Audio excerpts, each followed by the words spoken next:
Bueno, en este tercer video vamos a centrarnos en la unidad número 3, que tiene como tema principal la formación y organización del Estado Nacional argentino.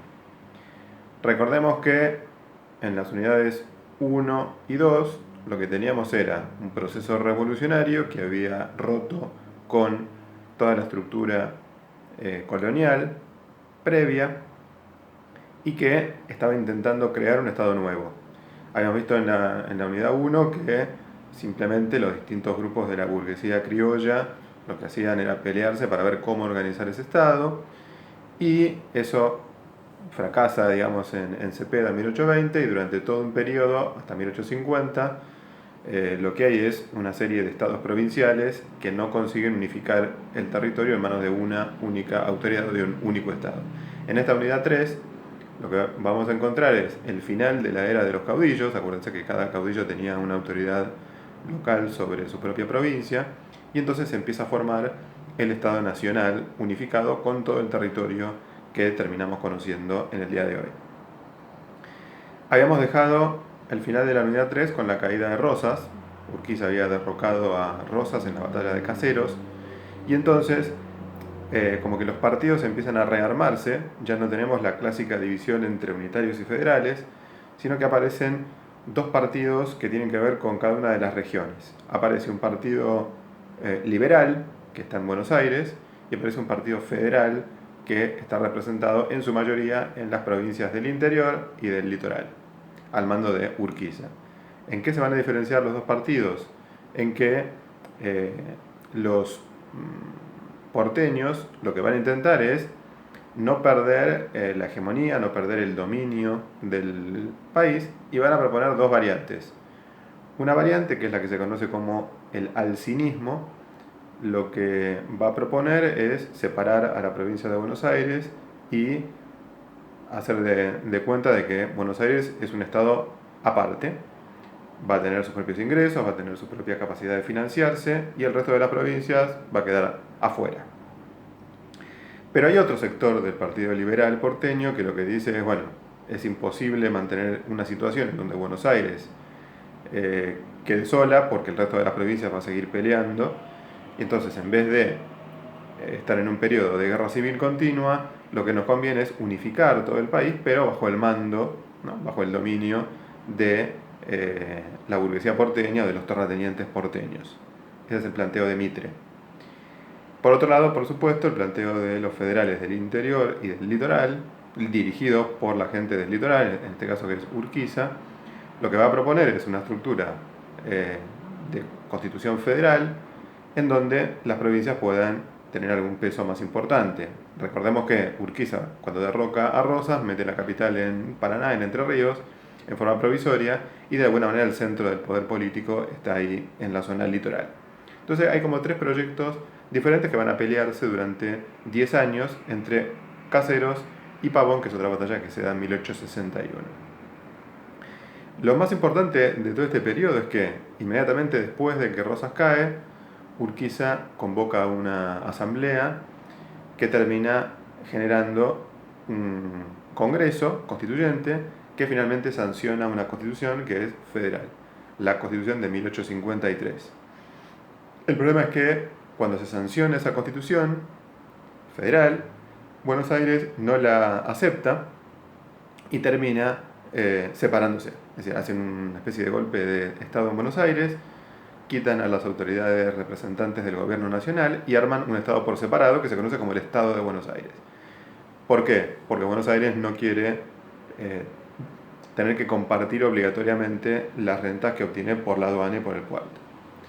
Entonces, entre 1852 y 1861 hay dos estados. El país está dividido en dos: Buenos Aires y la Confederación.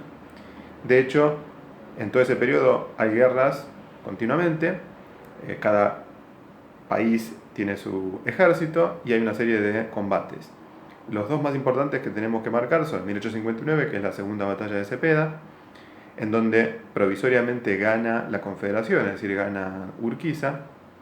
Y por otro lado, pero 2 años después hay una especie de revancha de esa batalla, que es la batalla de Pavón, en donde son esta vez los porteños, Armando de Mitre, los que terminan triunfando, y entonces es Mitre el que termina imponiendo su autoridad sobre todo el país. De hecho, Mitre empieza a organizar un ejército nacional más potente, y eso le permite empezar a enfrentar y a derrotar a los últimos caudillos federales que se oponen a la dominación de Buenos Aires sobre el conjunto del territorio. A partir de la presidencia de Mitre empieza todo un periodo que se conoce como el de las presidencias históricas o el de la organización nacional. Las tres presidencias van a ser Mitre, después Sarmiento y después Avellaneda. Lo más importante de este periodo que van a encontrar en el cuadernillo es cuáles fueron los cambios que se fueron dando a partir de este momento, ¿no?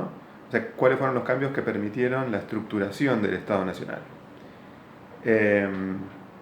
El texto se los divide en cambios políticos, cambios económicos, cambios sociales y cambios culturales.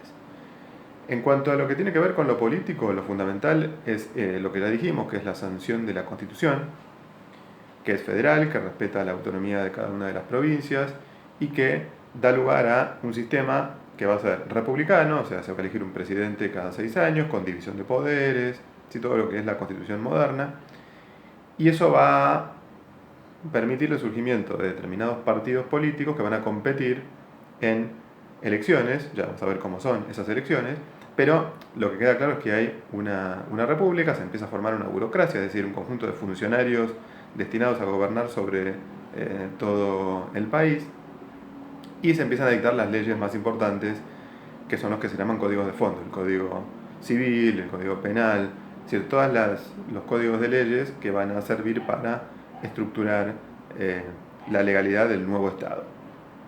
Eso es lo que va a pasar en la política, se empieza a formar realmente un Estado nacional unificado, republicano y con división de poderes. Por supuesto, todo esto va a estar sostenido ¿en qué? En la formación de un ejército. Porque acuérdense que si hay provincias que son rebeldes, que no aceptan la autoridad del Estado Nacional, o hay regiones, como las regiones indígenas, que no se someten a esa autoridad, el ejército va a ser utilizado para destruir esos proyectos alternativos. O sea, el Estado se va a unificar a la fuerza. En el plano económico, lo que vamos a encontrar es cómo se va a meter Argentina dentro de la nueva realidad económica mundial. Acá aparece lo que se conoce como el modelo agroexportador, y de hecho Argentina empieza a asentarse como una sociedad en donde las relaciones de producción capitalistas se empiezan a convertir en algo dominante. A ver qué significan ambas cosas. Por un lado, cuando hablamos de la estructuración del capitalismo en Argentina, lo que estamos diciendo es que la sociedad se va a armar a partir de la acumulación de capital privado, es decir, va a haber una clase social, que la vamos a llamar la burguesía. En el caso de la Argentina, el sector más potente de la burguesía van a ser los dueños de tierra, los terratenientes, que lo que hacen es tener la propiedad privada de las tierras, de los medios de producción, y acumulan poniendo a trabajar a un conjunto de personas, que son la mayoría, que es lo que vamos a llamar la clase obrera, es decir, los que viven de un salario y que cobran un salario por trabajar. La parte excedente, es decir, lo que sobra de la producción por encima del salario, es una ganancia con la que se va a quedar el burgués, el empresario, el dueño de la tierra. Es decir, esa estructura en donde dividimos la sociedad en burguesía y clase obrera es la que se empieza a generar como predominante en el territorio argentino en esta época. Por supuesto, se empieza a formar un mercado de tierras que permite el acceso a esa propiedad privada por parte de los dueños de la tierra. Por supuesto que se va a formar un mercado laboral, un mercado de mano de obra, donde se va a comprar y vender la fuerza de trabajo, que son los trabajadores asalariados. Y también se va a empezar a formar un mercado de capitales, o sea, se empiezan a instalar bancos que empiezan a prestar plata y hacen que un sector de esos empresarios puedan conseguir crédito más fácil. Es decir, se está formando toda la infraestructura que permite el desarrollo de ese capitalismo en la Argentina. El tema es que la rama fundamental en la que se va a basar Argentina va a ser la rama agraria. O sea, recordamos que ya desde la época de la Revolución, la principal exportación era la ganadería. o sea, se exportaban cueros y después carne salada en la época de Rosas. Bueno, acá a partir de 1880 se va a sumar otra rama más. Ya existía en 1860-70 un crecimiento de la exportación de lana, o sea, la cría de ganado ovino, y a partir de 1880 se va a dar la exportación de cereales, o sea, trigo o maíz, después algunos otros cereales, y eso va a ser lo que Argentina va a terminar exportando al mundo. O sea, fundamentalmente van a ser carnes, lanas y cereales. Como el principal rubro va a pasar a ser la rama agrícola, se lo va a conocer como el modelo agroexportador. Argentina va a ser un gran exportador de granos y al mismo tiempo el principal comprador de esos granos, que va a ser Europa, principalmente Inglaterra, lo que va a hacer es al mismo tiempo invertir, o sea, exportar algunos de sus capitales para invertir en la Argentina en algunas actividades que van a ser fundamentales. Los ferrocarriles, los frigoríficos, se va a invertir en tierras y eso va a generar una alianza económica entre Inglaterra, Gran Bretaña y Argentina que va a durar bastante tiempo. O sea, mientras Argentina exporta materias primas, Inglaterra va a ser un gran exportador tanto de capitales como de productos industriales. Por eso los propios ingleses invierten mucho en ferrocarriles, que son los medios de transporte que sirven para transportar toda esa producción agraria a los puertos y después llevarla a Europa. Es decir, acá hay una gran transformación económica, ¿m?, que tiene un correlato social. O sea, lo que dijimos es que se está formando una nueva clase social, que es la clase obrera, que se va a formar con dos grandes sectores. Por un lado, las poblaciones indígenas y el gaucho, ¿no?, los indígenas, que van a hacer, se le van a quitar sus tierras o la ocupación de las tierras, se van a quedar sin nada y van a tener que ir o a las estancias o a las ciudades a buscar trabajo. Y por otro lado va a venir una masa gigantesca de inmigrantes, principalmente europeos, principalmente españoles, italianos, pero vienen de todas partes de Europa, que también van a venir sin ningún tipo de propiedad y en muchos casos van a convertirse en trabajadores asalariados a cambio de un sueldo. Es decir, se empieza a formar una nueva clase obrera y una gran parte de la población empieza a instalarse cada vez más en las ciudades. Empieza a crecer la ciudad de Buenos Aires, Rosario, Córdoba, grandes ciudades que empiezan a concentrar una cantidad de población cada vez más grande. Al mismo tiempo, lo que dijimos es que las comunidades indígenas que hasta ese momento eran libres en Patagonia y en Chaco van a ser derrotadas por el ejército va a ocupar todo ese territorio y finalmente lo que van a hacer es expulsar a toda esa población de sus tierras y convertirla en la mayor parte de los casos en asalariada o en obrera para las nuevas estancias o las nuevas chacras que se están estableciendo en el resto del país. Finalmente, lo que tenemos son los que llamamos los cambios culturales, es decir, a partir de la estructuración del Estado. El principal cambio cultural tiene que ver con la formación de un sistema educativo unificado. Acá esta es la época de Sarmiento, ¿no?, que es la época en donde se crea todo un sistema de escuelas públicas, laicas, estatales, que van a permitir que la gran mayoría de la población se forme en esas escuelas y sea una mano de obra cada vez más adecuada a los nuevos requerimientos que tiene la sociedad capitalista. De ahí que empieza a gestarse esta escuela con todo el tema de la historia patria, el himno, la bandera, ¿no?, toda la mitología nacionalista, los padres de la patria, San Martín, Belgrano, o sea, toda la historia tradicional que conocemos se expande a través de la escuela.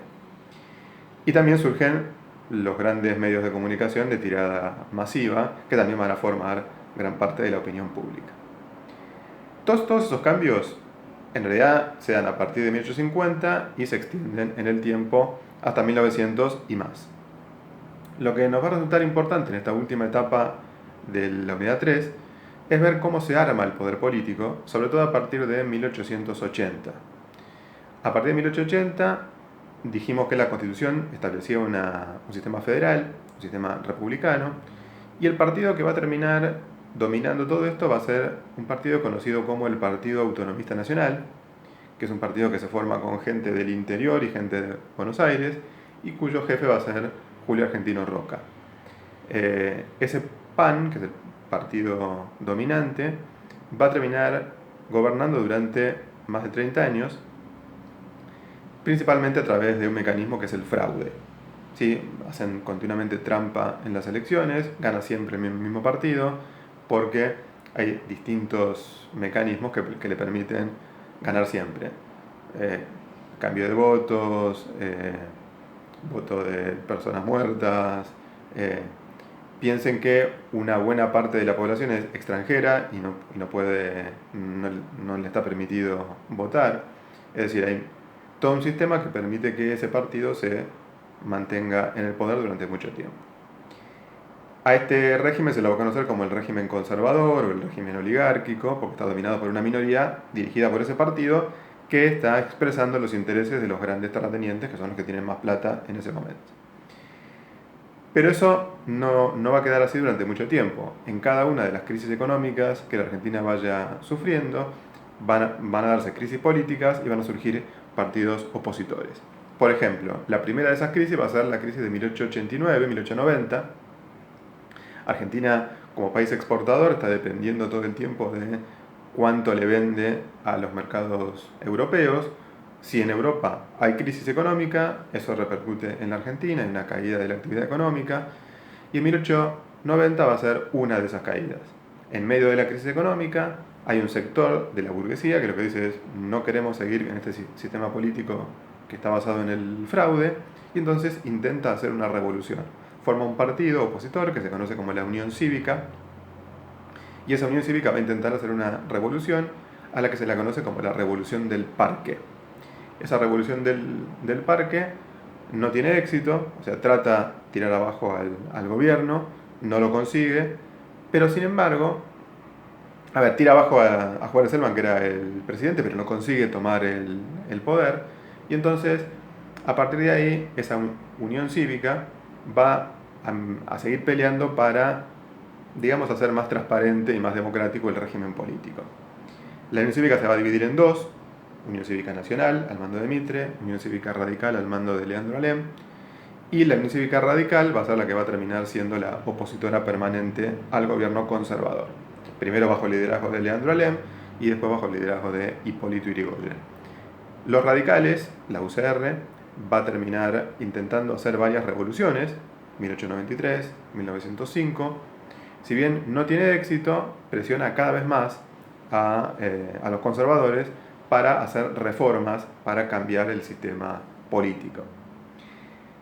Además de esta oposición, que es una oposición de parte de las clases altas, ¿sí? La UCR es un partido de la burguesía, de los sectores que son propietarios, o de las clases medias, también surge una nueva oposición, que es la oposición obrera. Dijimos que uno de los grandes cambios económicos y sociales es el surgimiento de la clase obrera. Bueno, esa clase obrera vive en condiciones muy precarias, con salarios bajos, con condiciones de vivienda complicadas, y eso va a hacer que con el correr de los años empiece a organizarse en sindicatos, en partidos políticos que empiezan a pelear por mejoras en esas condiciones laborales. Ese movimiento obrero va a tener tres grandes ideologías: una va a ser el anarquismo, otra va a ser el socialismo y otra va a ser el sindicalismo. Los anarquistas proponen eliminar todo tipo de Estado, es decir, barrer con el Estado burgués y establecer un sistema basado en la cooperación entre los propios obreros. Están en contra de cualquier tipo de sistema político. Los socialistas lo que pretenden es organizar un partido para que ese partido pueda conseguir el poder y representar en el Estado los intereses de los trabajadores.